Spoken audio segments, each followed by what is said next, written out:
Teater Mugiwara episode 1, Chopperman. Dr. Usodabada, seorang inkarnasi iblis, ingin membalaskan dendamnya kepada Chopperman karena telah menggagalkan rencananya untuk menguasai dunia. Dr. Usodabada sendiri adalah seorang ilmuwan jahat yang ahli dalam menciptakan robot. Suatu hari Dr. Usodabada memiliki sebuah rencana untuk menangkap Chopperman dengan memanfaatkan kelemahannya, yakni Namivia. Yang tidak lain adalah asisten Chopperman, yang bertugas mengatur semua jadwal misi penyelamatan Chopperman. Saat Dr. Usodabada menyuruh anak buahnya menculik Namivia, mereka malah membawa Chopperman ke markas. Chopperman sendiri adalah pahlawan perdamaian dunia, yang dengan wajah imutnya, ia dapat meluluhkan hati yang jahat. Di markas Dr. Usodabada, Chopperman bertemu dengan Luffy Bomber, robot buatan Dr. Usodabada. Dengan Luffy Bomber, Chopperman lalu menghancurkan istana Usodabada dan mengalahkan Dr. Usodabada beserta para kroninya seperti Zoro Killer, Robbie Floweren, dan Sanjiropus, yang karena keterbatasan waktu, tidak ikut berpartisipasi di cerita ini. Keesokannya, tanpa sepengetahuan Chopperman, Namivia menukar Luffy Bomber dengan 5 cincin batu Infinity. Mugiwara Theater episode 2, Report Time. Seorang reporter bernama Tsubaki hendak mewawancarai Luffy dan kru topi jerami. Tsubaki bertanya kepada Luffy, bagaimana seorang idiot sepertinya bisa bertahan hidup sendirian di laut? Dengan santai, Luffy menjawab bahwa ia membawa banyak makanan dan minuman, hadiah dari warga desa, namun ia menghabiskan semuanya pada hari pertama. Selanjutnya, ia menangkap Sea Beast, walaupun ia tidak bisa berenang. Tsubaki lalu bertanya kepada Zoro, sebagai kru pertama yang sama bodohnya seperti Luffy. Zoro lalu menjawab bahwa mereka menangkap Sea Beast, namun karena ia lebih berpengalaman dari Luffy, ia melakukannya dengan percaya diri. Selanjutnya giliran Nami yang diwawancarai. Namun Nami membocorkan bahwa Luffy dan Zoro banyak berhutang kepadanya. Tsubaki melanjutkan pertanyaan ke Usopp.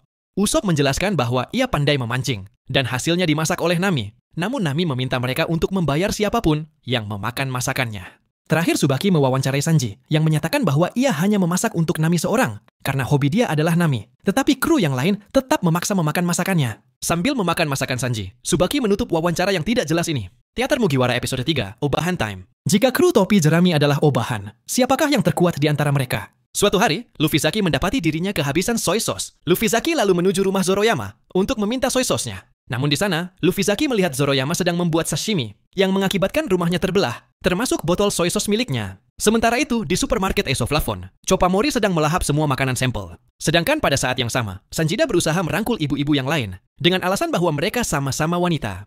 Beruntung Namijima datang dan menghentikan mereka berdua. Di kediaman Luffy Zaki, Usokawa mengabarkan kepada Luffy Zaki bahwa Choppamori dan Sanjida telah ditangkap oleh Namijima. Mereka berdua lalu pergi ke rumah Robino untuk berlindung di sana. Namun tanpa sengaja, Robino memberitahu Namijima tentang Luffy Zaki dan Usokawa yang berada di rumahnya. Namijima lalu mengumpulkan Luffy Zaki, Zoroyama, Usokawa, Sanjida, dan Choppamori di halaman.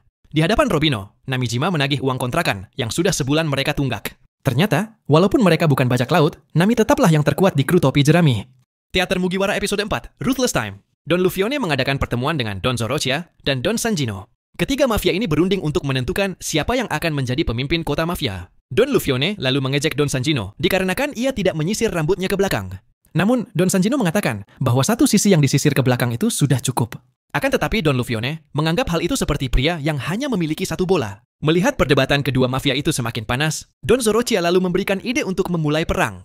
Don Luffyone lalu memanggil Usotoya untuk menghadapi Don Zoroark. Namun Don Zoroark dengan mudah mengalahkan Usotoya. Begitu pula dengan Chopparini yang dikirim Don Sanjino untuk menghabisi Don Luffyone. Saat Don Zoroark mengirimkan Namimore untuk membunuh Don Sanjino, Namimore berhasil melakukannya, namun ia meninggal karena melihat harta peninggalan Don Sanjino. Selanjutnya Don Zoroark menyuruh Robita untuk menghabisi Don Luffyone. Namun Robita menolak dan menembak Don Zoroark. Beruntung Don Zoroark sempat menembakkan senjatanya kepada Robita, menjadikan mereka berdua tertidur tanpa nyawa. Dengan hasil ini, maka Don Luffyone menjadi pemenangnya. Teater Mugiwara episode 5, Monster Time. Alkisah, hiduplah sesosok Gorgon bernama Rodusa, yang selalu memakai kacamata. Hal ini dikarenakan siapapun yang menatapnya akan menjadi batu. Sementara itu, seekor sentor bernama Usopaka dan seekor naga bernama Lugiao berhasil memancing seekor gurita raksasa bernama Chopperken. Lugiao dan Usopaka lalu bertanya kepada Chopperken, apa yang sedang dilakukannya di Monster Town. Saat Chopperken mengatakan bahwa ia sedang mencari harta karun, seekor putri duyung bernama Stronami muncul ke permukaan.